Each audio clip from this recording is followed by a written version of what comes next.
By supporting carers and by supporting family members, it brings down the stress. They don't feel like they're fighting alone. Being able to step in and be like, oh, look here, a few simple things and a few simple tweaks, making those tweaks to optimise people's comfort.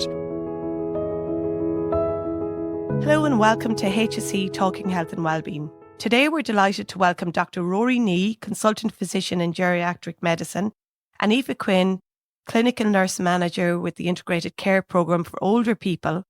And they're both based in St. James's Hospital, Cherry Orchard and Harold's Cross. So you're very welcome, Rory and Aoife, and thank you very much for joining us today. Thanks very much. Thank you. We're delighted to be here. Absolutely. Great. So today we're going to talk about how older people can keep well over winter and give them some tips about that.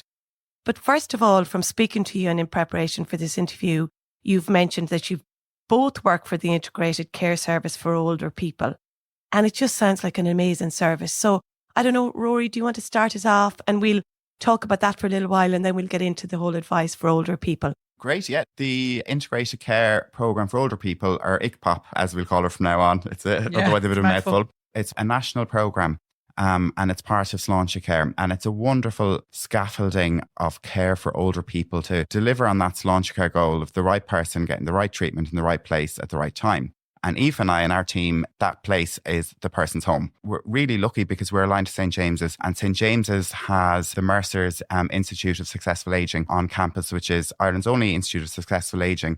So from the very start in St. James's, we had a lot of services for older people already. So when we got the Sláinte Care funding for ICPOP in 2020, we were really able to sit down with older person services, primary care, MEDEL, which is Medicine for the Elderly in St. James's, and St. James's Hospital Management to figure out how exactly we could use this multidisciplinary team to keep people in their own homes. There's 3 different streams that we do. So one of them is crisis case management. So our aim is to intervene really quickly with rapidly putting in care, healthcare assistance, specialist nursing, OT, physio, to stop a crisis ED attendance and a hospital admission as a result of a crisis of care. So this is before somebody gets to the hospital at all? That's right. So a GP would refer somebody on, is it? Absolutely. Okay, fantastic. And that's the idea, that we step in, and because otherwise that person might end up in the emergency department because of a crisis. And if we can get in early, we can prevent that hospital admission.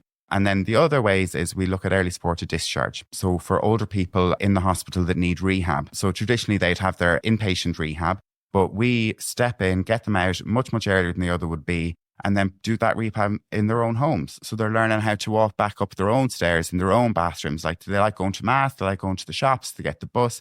Our OTs and physios and nurses go in and we help that older person regain their independence after a hip fracture, for example, or injurious falls. And then the third thing that we do, we look after older people living with and dying from the advanced stages of dementia. And it's a service we offer with a community advanced nurse practitioner and the community palliative care team. So the 3 of us as a team, we look after that person at home and support their families and carers to let them continue to live and die at home if that's what their wishes are. So those are the 3 main streams that we offer in the community, as well as the nursing home outreach service as well from the Rory, hospital. that's amazing, really. And Rory mentioned at the beginning there, Aoife, that people in crisis, when you say crisis, what would that mean? What are the typical cases that come to you? No, absolutely. And we have so many. So the crisis cases would be, and they could be brought to the GP's attention. So that's why the GP would do either a home visit or patient would go in. And it could be even down to just a hoarding issue, an alcohol issue, but it also could be down to, they're not collecting their medication, the pharmacy would get on. So everyone is linked in. So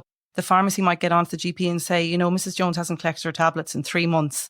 And that might be the one thing that'll highlight what's going on. And that's when the referral might come to us. And we would go out there and there could be a huge amount of problems then. But medications would be the one thing. Or we would have neighbours who might say, I've seen Mrs. Jones out in the road in the, early hours of the morning, or I haven't seen her. I'd see her every morning opening her blind, coming out, having a chat. I haven't seen her. So, neighbours are great. They get concerned. They'll go to the GP. And that's when we would go out and do our full assessment. And things that are brought to the attention of the GP, they will put on that referral. And when we go out, there could be an awful lot more we pick up on because we do a full holistic assessment. If they don't know you and the GP has referred them on, it's not a self-referral. So they might come to the door and say, what are you doing here? No, absolutely. And we'd always ring first, but we'd also always like for the GP to have met the patient, definitely. Yeah. It's not always the case, but the GP would have a good picture of the person and would know, and they'd ring us and have a chat about the patient. We'd also have contact people. So maybe their contact person, their niece, their nephew, their daughter. Yes. And we would always contact. We'd never just land on the door, Yeah, I think, yeah. and especially for an older person, for safety and everything. And it's over the phone. You'd get a little bit of an assessment and they might say, no, I don't want anyone. No, that's, I suppose, the beauty of the team. We can coax, and once we get out there and meet them, then we can really get them involved with the care that they need. They will plan the care, and once you get to know them, you'll know the type of care, what services they need to be put in. And it's patient-centred, so we're not going to push anything on anyone, you know, but all we can recommend is what they might need that might make life a little bit easier. Once it's in place, then they kind of go, yeah, it is easier, because they've been doing things for so long their way, just maybe not that safe. Yeah. But definitely neighbours are great. Neighbours are great for even ringing the GP saying, you know, Mrs. Jones is not around. I haven't seen her, or she's knocking on doors late at night or early hours, things like that, you know, or the Meals on Wheels haven't been brought in, they're at the door. So there's all those kind of things. Okay. And Rory, I think it's really interesting what you said about keeping people at home for as long as possible, especially if they've got dementia or something like that, and you work with the palliative care team as well. I have friends of mine who try to keep their family members at home for as long as possible, and they do everything, like you said, they go over and above. But sometimes it does just get to the stage where maybe a nursing home is the option, but you have the facilities to keep them at home even longer then. Well, absolutely. Well, by supporting carers and by supporting family members, it brings down the stress. You know, they don't feel like they're fighting alone. Yeah. And sometimes they're like, God, am I even doing the right thing? And sometimes people with more advanced dementia get very agitated and bothered. And then sure, everyone's upset, you know, and then being able to step in and be like, oh, look here, a few simple things and a few simple tweaks, and sometimes settle that agitation, you know, and that support can often prolong the carers being able to look after them, you know, and knowing they're doing the right thing and having the availability of the teams coming in and making those tweaks to optimize people's comfort. I think as well, one of the things from the crisis point of view is we step in really quickly. So straight away, we're starting on a good foot, aren't we, Aoife? Yeah. So our average response time is about 3 days from when we get the referral. The GP might say to the patient or the family, look, I'll call the integrated care team. Unfortunately, I think waiting lists are something that we all kind of know that there might be. So when the next day or the day after we've got Aoife, they get a shock. That's amazing. That is an amazing turnaround It's great. time. Yeah, no, it's fabulous to be able to do it. Yeah, absolutely. And do the referrals always come from the GP? Obviously, you said discharge as well, so they must be hospital referrals. So we take referrals from the GP, but also then from other hospital consultants, from the community palliative care team, from psych of old age. We do take referrals from a lot of different medical professionals. And how long does this service last for, Aoife? We'd say in around 6 weeks. Okay. But you know what? We can get an awful lot done in that time, and we might be able to discharge earlier because we feel we've put everything we can in. They're safe now and they're happy and all the supports are in. And a lot of the time it goes well over. We're never going to discharge unless we're happy. And that's why we have our MDT and we all discuss the patient. And if we're not happy to discharge, we won't. You know? Yeah. So this is just introduced in 2020. So obviously it's a growing service. And Rory, is this just in St. James's or is it all over the country? No, it's a national programme. So I think there's 22 teams nationally across the whole country, and all in different stages of recruitment and kind of planning and depending on what their particular area needs. Like one of the key fundamental parts of it is kind of mapping out what's needed in your area and then coming together to provide that. It's 6 weeks. So I suppose you should really look at it as hospital admission and it's ED admission avoidance, you know? Yeah. So it's a community virtual ward is how we look at it. And I suppose if you think of it that way, if somebody's in a crisis, to get a call, I have a look, chat to the GP, maybe on the frailty hotline, send Aoife or one of the specialist nurses, one of the OTs out really, really quickly. And then we admit them under our care in the ward. So you can kind of see it as you know, this is an alternative to being sat in a medical ward in St. James's, you know, where it's so busy and you're out of place and you might fall or get confused. So we admit them to the ward and then we rapidly put in our own carers. And one of the really, really good ways that we can do it is, Aoife was saying sometimes an older person might be like, I don't want to care and I'd never. But the current model of home care packages is that they're so busy and they've so many people to see and they have to come in and say, all right now, Johnny, we're going to wash you now and I've only half an hour and then I have to race on to the next person, and they don't have that time. But we have that time in our 6 weeks. Our carers go in and Aoife will say to them, look, for the first week or two, you have a cup of tea with Mary. You have a cup of tea with Johnny and you get to know them and have a chat. And then maybe a week down the line, we say, will we do your hair? Will we do? It's just building up a trust. Building it up. And trust is everything. Absolutely. And especially with older people who are maybe living in communities that are different now than they used to be. Or maybe some of their neighbours and friends have died. Well, exactly. And their families are living abroad. Exactly. And I was with a gentleman the other day who said the exact same thing. He's living in his flat complex for 20 years. And I was like, what are your neighbours like? And he said, oh, they've either passed away or moved out, you know, and it was just always, they would have had a great community up to a few years ago and now he's not going out as much. our community connector on our team, he was a great dart player. So I was saying, well, we try and get back into it. Fantastic. So they're going to link in with him again. And it's lovely because he kind of felt, no, like I'm nearly 80. I don't need to be going out anymore. You know, there's so much life in him. Absolutely. You know? And, you know, I always think with older people, sometimes people see them as just older people. They never ask them, what did you do? What did you work at? They have a history. What do you enjoy? Yeah. And they've got so much experience and so much and it's lovely to hear the stories. Yeah. And you would sit there all day sometimes with some people. Getting they love to talk. That is patient-centred care, exactly. isn't it? Exactly. That's what it's all about. So that's a really good understanding of the whole ICPOP, Rory and Aoife. And I think that nobody is better placed than to talk about winter wellness for older people. Because if you're going into people's houses all of the time, you can see the risks that are involved. You can see what they need to do to get ready for winter. So if you were to think about it, Rory, what would be the main things and the main steps that people could start with? And today, I suppose we're talking to older people, but we're also talking to their families and to their neighbours, anybody who helps an older person. And the weather's not too bad at the moment. So we're thinking, let's think ahead a little bit. There's an awful lot of things that you can do to keep yourself well. And I suppose this just doesn't apply to older people, to everyone, you know, and That's like true. The same good advice to younger people is for older people. So vaccines, I suppose, coming into winter, like every year we see it, so many people getting the flu, really sick with it. So many people getting COVID, really sick with them. So get your vaccines, get them early. That's one of the key things. And then just overall health and well-being then is exercise. So God, it looks like you have to exercise until the day you die. Unfortunately, I was devastated when you found that out. But it keeps the muscle mass, it keeps the muscle memory. You know, a lot of times as well for older people, it's wonderful what you can do is combined classes. So you get your exercise and your social connectivity in there. So exploring with your public health nurse and your GP what various different exercise classes that are around specifically targeted at older people that are retired and at various different levels of ability, you know, and you can mix your exercise with your social connectivity, and that's a great way.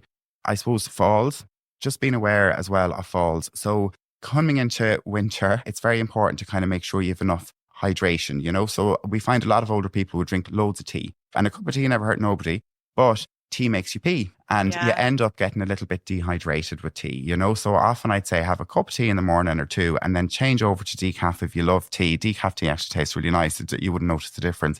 And make sure to keep your fluid intake up, because you need pressure, you need water in the tank and pressure to keep you up and walking, and we all do that. Medications, making sure you have your medications, and for carers as well, making sure that an older person is taking the medications in the right way. You know, pharmacists can do, there's a lot of blister packs we can do. Any of us could get a bit mixed up, you know, or Jesus, did I take my tablet this morning, or, you know, like, or not. So any of us could do that. So keeping an eye and making sure that you're good at taking your medications. I suppose over Christmas time as well, like some people will have a drink or two, you know, or a lot of us do, you know. But as you get a bit older, you know, if your day is kind of having loads of cups of tea and then a few more glasses of wine or beer, whatever you'd be having than you normally would, it's a much more increased risk of falls. You know, you're going to get more likely to be hydrated, be a little bit kind of funny on your feet, as any of us would after. So just to be mindful of that, to kind of be careful of not getting dehydrated and having too much over Christmas especially. Yeah, exactly what you say there, Rory, because we've done a few podcasts on brain health and the importance of social connectivity and the difficulty around loneliness and stuff. Aoife, what type of things could people get involved with? Absolutely. So when we would do our assessment, and that's, as I say, having that big conversation and the chat and getting to know someone, you get to know their past, what they liked, what they loved doing. And it's then trying to encourage them to say, well, look, I could find you a singing class or a bingo. Because, you know, when you mention day centre, people go, shit, that's only for older people. I know. You know, and immediately they just go, no. But, you know, that's the beauty of our assessment. Then we go, oh, so you did play darts or you loved to sing, you know, and there's a lovely choir attached to James's. People have joined that, and it's an outlet because they're singing, but they're meeting people. They're forgetting about their issues and their loneliness. And we've loads of evidence to show that singing helps your mental health. Absolutely. Even if you can't. Yeah. Well, exactly. Maybe not the people around you doesn't help. They're a little bit deaf. But no, absolutely. And you know, it is difficult. And that's why when we hear, yes, they're going to actually go once a week, it's just to try it. Yeah. It's not for everyone. It really isn't. And that's why we'd encourage family, look, maybe you might go with them for one or two of the session. And then after that, often they'll say, oh, they didn't want me to go with them, but they're fine. And of course, we have our social prescribing as well, that the social prescriber could go with them. Absolutely. Exactly. And she would do a thorough assessment. So she would really get down to the bottom of exactly what they would love to do. And it could be just something simple like starting off an allotment again. You know, that kind of thing that they would have loved doing, but they're like, no, I'm getting too old. I can't get down to it. So we try to organise even getting them down, getting a lift down, and that's where you'd get neighbours involved. Yeah. Because they might be going themselves and we'd say, well, could you bring Johnny with you? I Maybe, know. it's just connecting everyone. And it's daunting. Like at any age, it's daunting starting something new or, saying, oh, well, now you go here, there, wherever to meet this group and that group. And like any of us would be a bit daunted by that. So like, it's lovely. Our healthcare assistants are a social connector. It's not just go here and here's the list. It's like, here, come on now, we'll go together and you'll see the gang. And exactly. And that intro, like it's really, it's really very key. hard for anybody to walk into a room, Absolutely. and if you haven't done it for a while and you're a bit older and maybe your partner's died Absolutely. or whatever, like it is very difficult. And so that's amazing. Even down really. to going to mass. Some people are like, I don't have the confidence to go. And our HCSAs will say, well, come on, I'll be with you for 10:15. We'll walk down to mass. And that has made their day. I know. And it's just something simple, but that's their thing. That's their belief. That's what they want to do and get back to doing it. And we often hear, I'd love to get back to going to the shops for the coffee or going around the corner to get my hair done. So that's where our team can. And it's to try and keep that up over winter when I know, the weather is bad and stuff like that, but try and keep that social connection, Mm-hmm. The other thing is when you mention medication, one of the tips that I've heard, Rory, is to kind of have your list of medication, have it available in case of emergency. Yeah. On the unfortunate time that you do have to go into hospital or something, you bring it with you. So people know what medication you're taking, and check it with make sure, like you said, keep it up to date and have maybe next week's or next month's available in case the weather is bad with your pharmacy and stuff like that. You can get medication delivered now and stuff. You can, can't you? absolutely, absolutely. It's good too to have that conversation about your medication because some people they're like, I don't know why I'm on it. I've been on it for years. Yeah. And that's another thing. So a lot of people are on their medications for years, So we look after people in their 80s and 90s and in their 100s.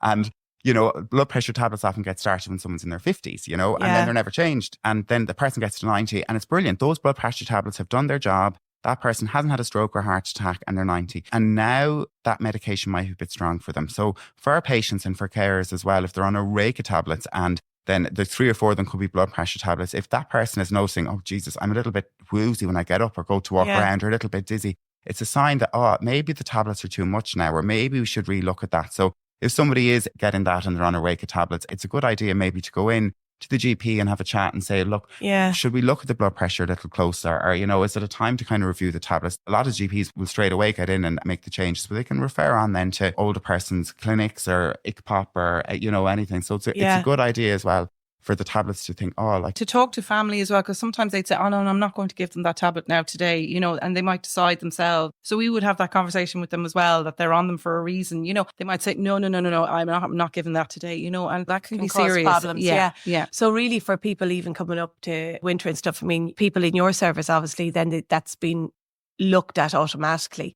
Whereas other people, like you said, Rory, go to your GP, get it checked out. And so this is advice, not just at this time of year, at any time of year, really, to keep an eye on it. But in the winter then, what are the kind of common illnesses that people would need to watch out for, Rory? Look, it's flu season and it's the respiratory. We get a massive increase in respiratory problems, and then, sometimes like little minor illnesses like a flu or anything can tip off somebody if they've got heart failure or something. It can make the heart failure worse. Often like minor illnesses, if somebody has some memory issues or they might have a milder dementia, they can get a little bit more mixed up or confused or delirious. It's a real sign then to go early to get help, before things get a little bit worse. Talk to the GP, it's emergency, obviously, into the hospital. Unfortunately, these respiratory illnesses and viruses and stuff, they can trigger other things like strokes and things like that. So all that advice, the fast advice of your face, arm, timely access, if you think that there's a stroke, all of that, get yourself in. And then for other more minor things, see your GP earlier, get those changes, get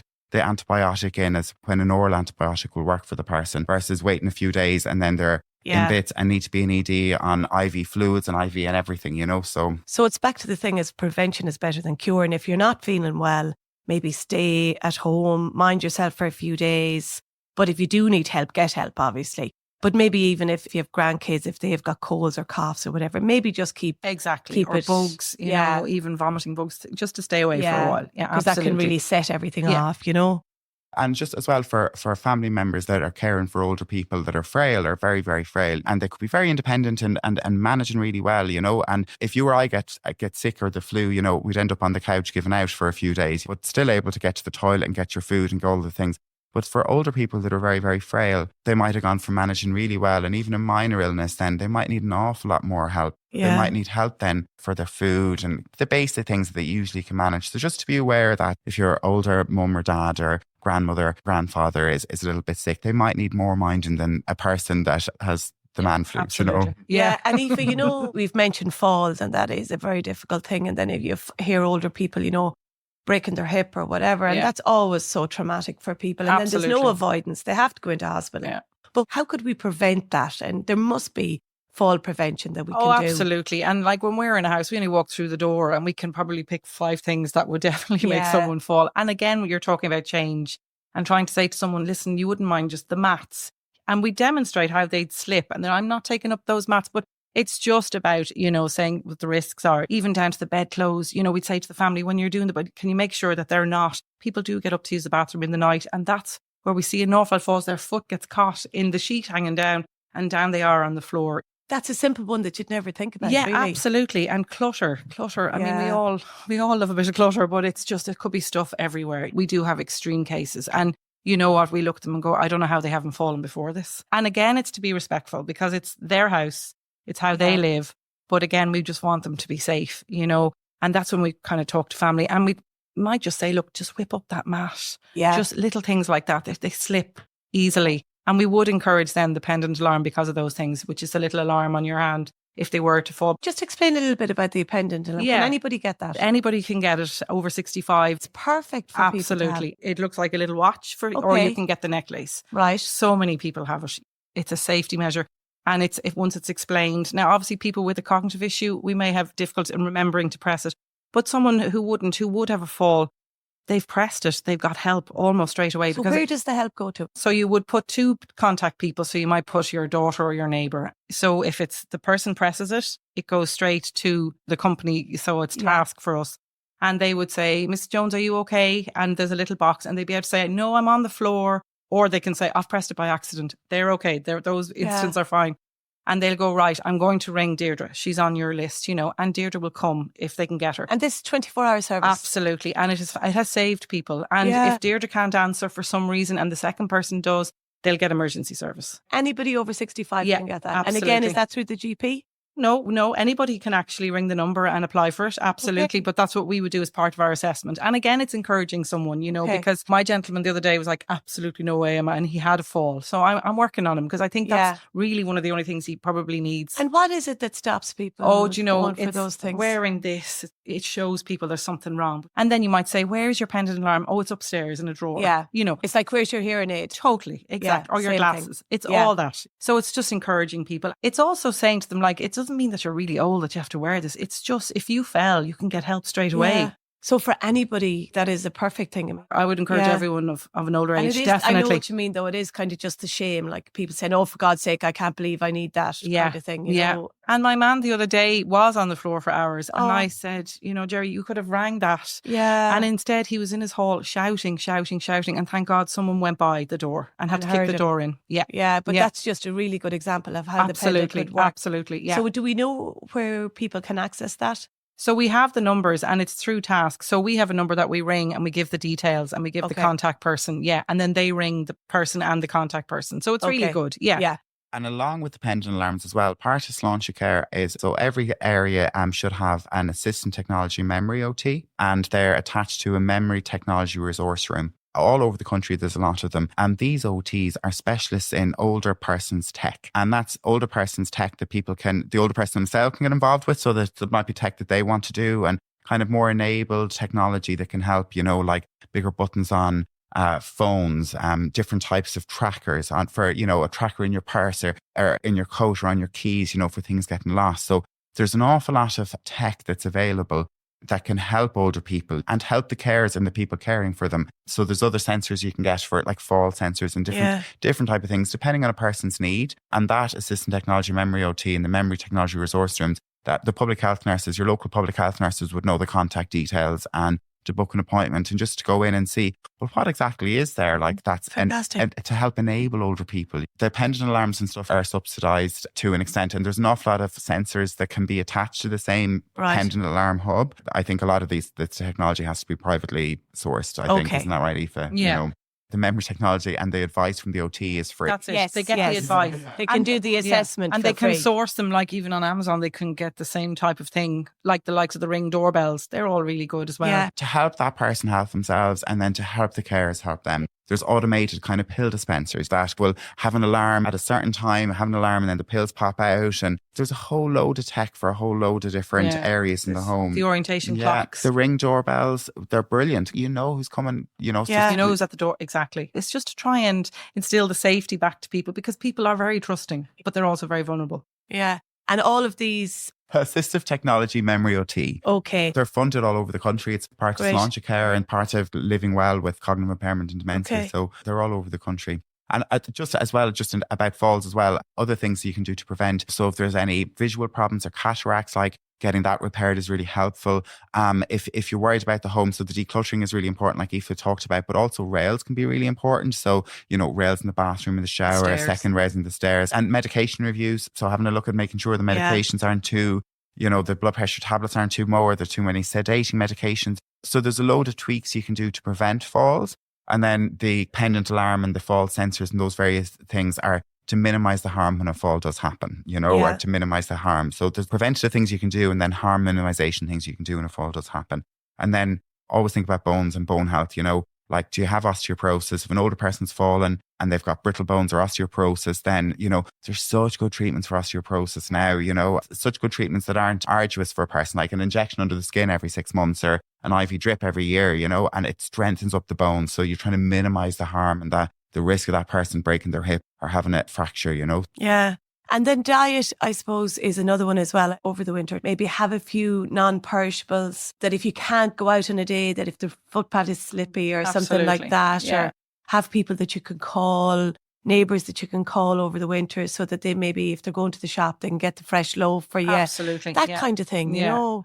And we would talk to people at Meals on Wheels. They're great. That's a hot meal with a dessert every day, and they'll leave an extra one for the weekend on the Friday. That kind of thing is great. And it's another person calling to the door. Exactly. That's another welfare. Exactly. The shops are great. They're all doing ready meals, and they've really improved. So they're nice. And some of them will go, oh no, I don't like the little ones, but I prefer the spar ones, you know, and they'll play around with them, you know. Yeah. A lot of people, like some of the pubs, do delivery meals. And again, that's engaging again. And it's lovely to see a neighbour calling in going, I'm going over to the shops, have you milk? Because when we do our assessment, we're like the nosy neighbour. We would, with permission, open the fridge. And we could open the fridge. There could be nothing in the fridge. I know. You know.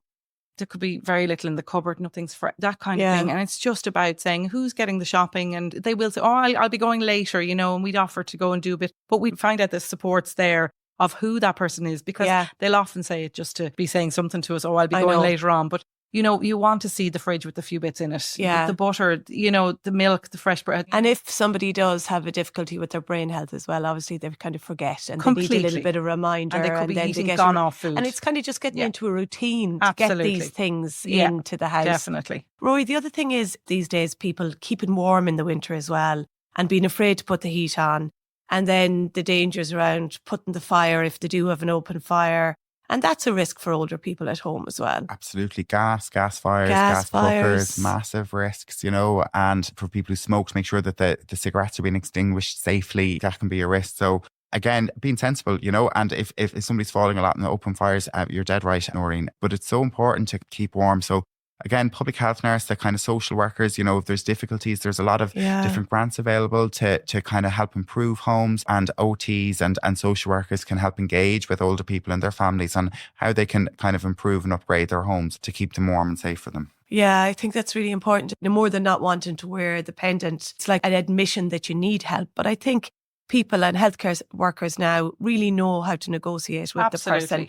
So they're there to help you. They're not there to catch you out or to show you up because you can't afford. And sometimes they don't know the allowances they're entitled to. They just don't know. Yeah. And some of them are really good. Yeah. You know? So that's it for family members as well. If they feel that somebody is entitled to an allowance, then maybe to go and just check it out and get it and be ready and have that fuel there for the person, that they're not afraid to put the heat on. The awful thought of an older person sitting at home with like 5 coats on and afraid to put the heat on. It's just not fair. And somebody see that is older. So much. Yeah, you see it so much. Absolutely. Houses. Yeah, turning off the heat, don't need the heat, you know, and they'd be layering up Oh, yeah. So look, it's just to encourage family members or whatever to help people with that. The other thing as well about eating, social eating is really important. So Okay. we all enjoy meals more when you eat with Yeah. friends and you eat with family and everything. So social eating is really important. And that's one of the nice things about the day centres. They do lunches, and a lot of the social activities and for family members, like if you are dropping in food to your mum or your dad or your grandparent or whatever, have a little snack with them as well, and have that chat. It just makes it that little bit nicer for everyone, Absolutely. And again, the social connection, keeping the brain going, having the chats. Yeah. Doesn't matter what it's about, but it's just stop for those extra few minutes. And everyone will say, I'm so busy. I did drop in a cooked chicken and, but we'd say, look, just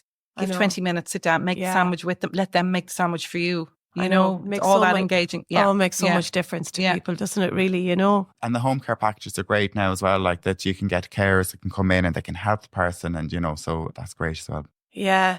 So the other thing that I was looking at with this as well is when you look for the information for people, is like to know your air code. If there is an emergency or you do have to call 999, that you know your air code, that you have it written there beside the phone. So look, we're coming to the end of the podcast now, Aoife. And what would be your main pieces of advice to give people coming into the winter? So advice really is to definitely engage with family, to even the patient themselves, by the phone or not even on their mobile, but have a list on the fridge or beside the phone of their contact person, but even emergency services number, because, you could have someone on the floor. They could have been on the floor for a while.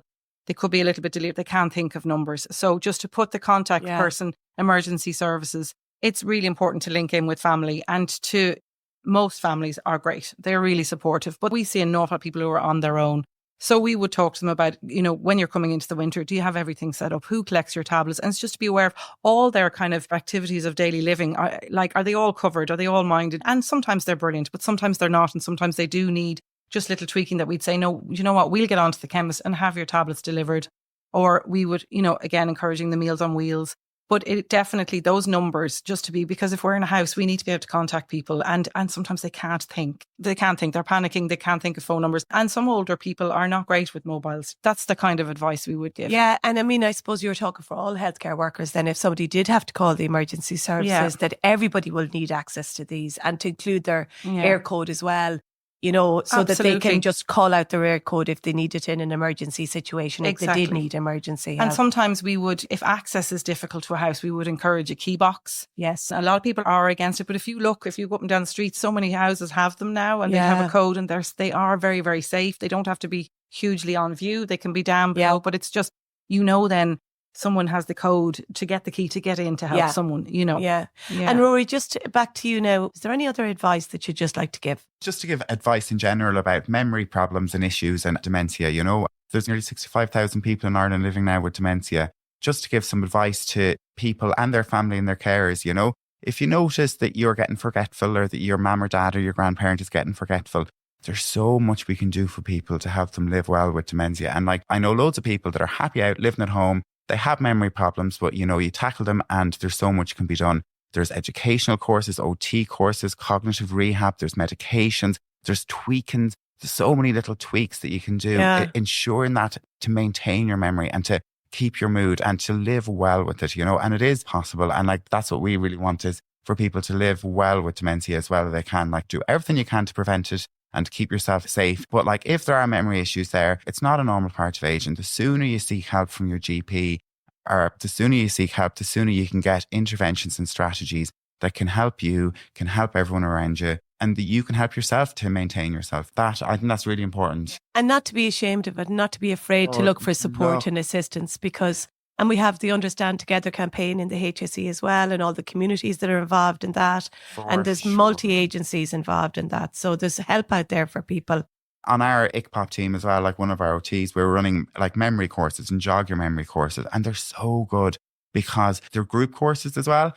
You might feel like you're the only one, or you might know anybody, or you might remember your own grandmother from the 50s or the 60s or the 70s who had dementia and her journey might have been awful. That's not the way it is anymore. There's so much you can do. And you can see people coming into the courses and then they're meeting people and they're like, oh, shit, Jesus, you're forgetting your key. You're forgetting that. And oh, God knows. And that camaraderie. And then also you can engage with strategies to kind of help. And all of these things are so important for easing somebody's and improving somebody's journey with dementia, Yeah. Well, look, thank you very much for joining us on our HSE Talking Health and Wellbeing podcast. I'd like to give a special thanks to Rory and Aoife for sharing your expertise and practical advice really on how people can stay well over winter. And really, there was general advice on how to stay safe in their own home and stay in their own home for as long as possible. And like you said, Rory, Sláinte care, giving the right care to the right people at the right time. And that is just so important. And that's what's going to maintain people in their own houses in years to come. So we hope today's discussion has given you useful tips and encouragement as we head into the winter season. Remember taking small steps like staying active, getting your vaccinations, checking in with friends or family, and keeping up with your health checks can make a big difference to everybody's wellness. Please share it with others who might benefit. Take good care, stay connected, and know that there are people out there to support your health journey. So thank you very much for joining HSE Health and Wellbeing. Thank you. Thanks, Rory.